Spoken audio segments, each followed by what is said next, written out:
608 pesos kada araw.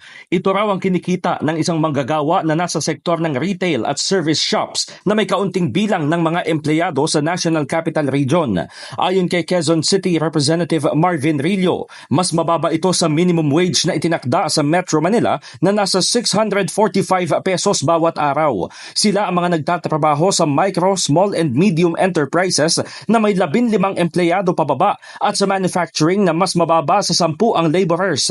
Kaya naman naniniwala si Rillo na sa mga susunod na buwan, mas malaki pa ang maitutulong ng Ayuda sa Kapos ang Kita Program o AKAP sa mga ganoong klase ng manggagawa. Sabi ni Rillo, pinakaapektado ng pagbabago ng ekonomiya ang mga empleyado sa micro at small establishments dahil sa napakababang sweldo. Magsisilbian niyang mahalagang proteksyon ang AKAP laban sa kahirapan na makasabay sa ekonomiya.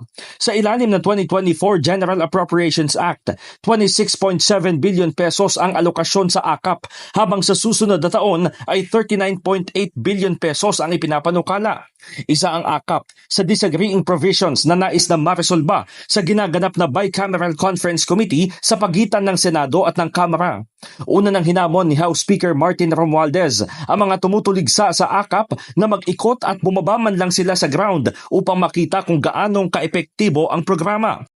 Didingin po natin yung ibang mga sa Senado ay hindi yata nakakaintindi yata kasi hindi yata sila bumababa masyado eh.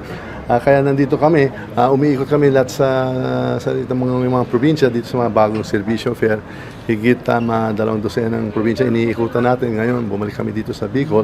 At nakikita po natin ay ito po ang itong gusto ng mga kababayan po natin, itong napakagandang programa galing sa DSWD. Kaya sasabihin ko na sa ating mga kaibigan sa Senado, umikot na lang muna kayo at tanong mo muna sa taong bayan kung anong gusto nila. At sa nakikita ko po sa lahat ng pinupuntahan natin, gustong-gusto at nakapagpopular itong programa.